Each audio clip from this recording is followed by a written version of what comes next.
how you started playing basketball. I started playing basketball when I was probably like around 11 or 12. I have a cousin, his name is Trevor Dunbar. So, before he was like kind of famous and stuff like that, and I moved in with my father, and I think as a kid, I kind of didn't know what to do, and I was probably a little insecure. I was kind of skinny, and growing up, in America, we're told like, oh, it's like this beautiful place and stuff like that, but it's not that at all. Like sometimes you get ostracized there, you get outcast. So for me, I guess, I just started playing at 12, and just to kind of help me like maybe make friends and get accepted. For me, that was probably the biggest thing, and I think it's definitely like helped build my character, and over time was something I like to do. So that's how I got started, man. Why you choose St Benilde, your college school? Man, I chose St Benilde, man, because I told you, Trevor Dunbar, my cousin. There were other schools too, but I wasn't really familiar with the Philippines. I was just told like, St Benilde, like they treated me pretty good. They sent me some gifts to my house in Los Angeles. So I was like, oh, it must be like a big time school. And at the time, I don't think it was. Like, it was probably like kind of like a laughing stock. Like, people used to make fun of them, like, dang, like you're at St Benilde, bro. What are you doing there? Like, because I was at UNLV, and I guess I was just kind of like, oh man, like this is where I'm at, So, I mean, in a way, it is a blessing, right? Because sometimes I think it was the best situation for me. Being on a Charles shoe at TY Ting and Ivy Peak at the time, having people that could help build my character. So, that's how I got there. How's experience playing in the NCAA? It is. It's just physical, bro. Like, they don't call any fouls, bro. And, I was really, I had already gotten the experience, during my my sit-out year. I was playing in tournaments. I was like, I had gone into some fights. And I was like, man, I've never had guys like, be kind of like touch you when you play basketball. I was like, what the heck? So just touch me like down there, like, and messed around and like punch someone in the face. I was like, oh, what? Like, oh, I'm bad. I didn't know I was normal. So, yeah, man. But then came the season, I was kind of already ready for it. I was like, dang, man, these guys, they don't call no fouls. Like, it's just physical. But I appreciate that. To play in the street, that's kind of how it is. So, that's how it was, man. Top 3 toughest opponent players in the NCAA. NCAA, man, I'm gonna say Renzo Bondo, Franky, and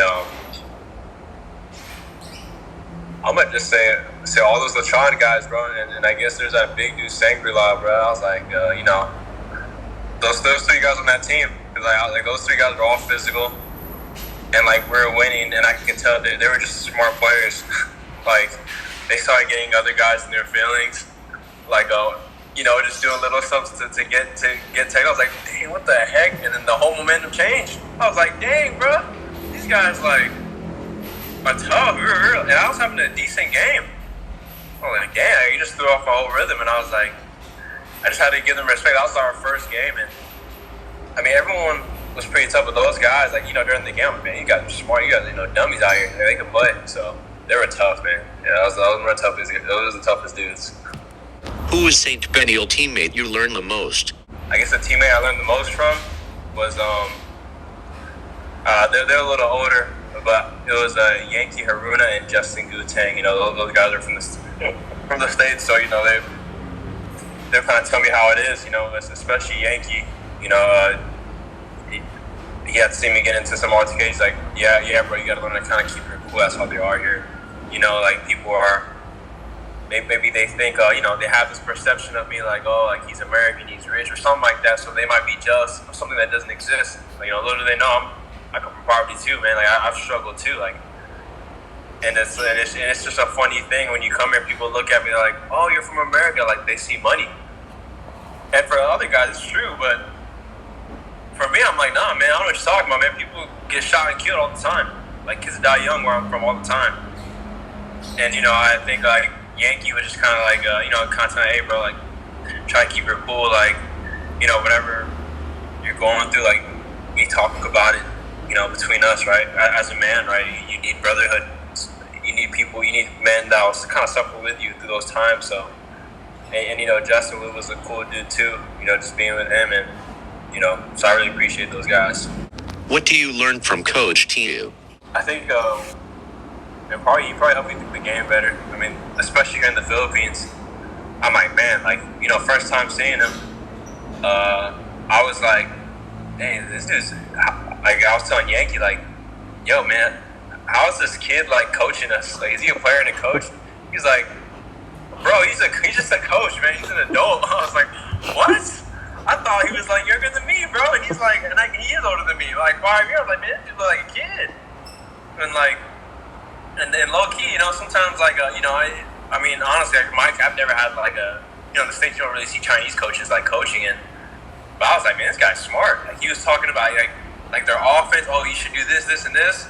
And I was like, oh, this guy's, like, a basketball geek for real. It's like, and, and obviously there are a lot of things that I failed on. He's like, oh, AJ, you got to do, like, this and like that. And sometimes, we're so used to being a certain way, and I got to, unlearn. Because, a lot of people say, oh, you got to be a learner, a lifelong learner. You got to be a lifelong unlearner, too, because there are habits you're going to pick up that aren't true, and you got to unlearn that. So, yeah, he definitely just taught me to, like, think the game better. Or I'd be more professional, because I'm like, man, sometimes, I'm pissed. Like, every other player, it's like, I can, probably start things. But Coach Tiu, I can tell you he's pissed. And one thing about him, he just keeps it to himself. But his face is red. I'm like, oh, yeah, he's pissed. Because he's kind of pale, so, But, y'all, man, that guy is smart, man. I was like, man, this guy is a smart dude, so he really taught me to think the game, and I appreciate that. How's experience playing in the MPBL? It's definitely a dope experience, I mean, definitely, my first time was kind of rough. I was saying, but I just came off an injury. I just had surgery on my Achilles, so, but then I went to Venezuela, and MPBL was kind of like, you hear stories, and I realized my team wasn't trying to win. Like, sometimes, I was like, oh, man, like, it is tough. And MPBL is physical. But there are a lot of guys there. I'm like, man, this dude should be in the PBA. I went to some PBA practice. I was like, man, some of you guys aren't good. And, there's a lot of politics, like, big politics. And I was just like, man, these guys can go. Like, in MPBL, there are a lot of good players there. I'm like, man, they should, like, make more PBA teams and put some of these dudes. And I promise you, it'll actually be probably more entertaining. But, that's just the way the world is. And MPBL, it's a good experience, man. I mean, you see the downsides, but there's bad and good with everything. But it's definitely a decent experience. I'm going to get ready to play in that after this season with my team. How's so far experience playing in the Asian tournament? Man, the Asian tournament's traveling, and you're playing against some good competition, like ex-NBA dudes. Like, we played against some guys in CBA, and, it's really like, I'm like, man, if I have good games here, there's no reason why I can't have good games in the Philippines. So it's a big confidence booster, and it's just like it's dope to see other cultures, Like, all cultures are different, and I really love that, just being a human being, like, we all have our last day, I guess, and it's like, wow, like, we only have, 70, 80 years. So within that time frame, it's interesting to see other people's, like, habits and just seeing the world, man, and someday, like, I just, like, hope if I ever have kids, they can see that too. But obviously I got to find the wife first, so. But yeah, it's a good experience. How's teammate with Franky Johnson? Man, honestly, man, like, I think a lot of PBA people would have bad things to say about him, but bro, he's one of the best teammates I've ever had. What I mean? And it's crazy because, like, I don't know if it's like, the perception of him, like, he has lots of tattoos and stuff, but for me, when I see guys like that, I associate that with being a good person, because a lot of those guys, I think they, like, especially growing up in the States, like, you might see videos of these gangsters and stuff like that, they have all these tattoos, but really, like, the reality is some of these dudes might have gotten molested, might have been abused, and they just hide that image, they hide that pain behind that image. I mean, and Franky, bro, he's just a good dude, man, like, he very encouraging. Hey, bro, like, keep your head up, man. Just really just, like, he'll look out for you, if he knows your energy's genuine. And that's one thing I respect about him. He might come off, like, sometimes, he's kind of just a real dude.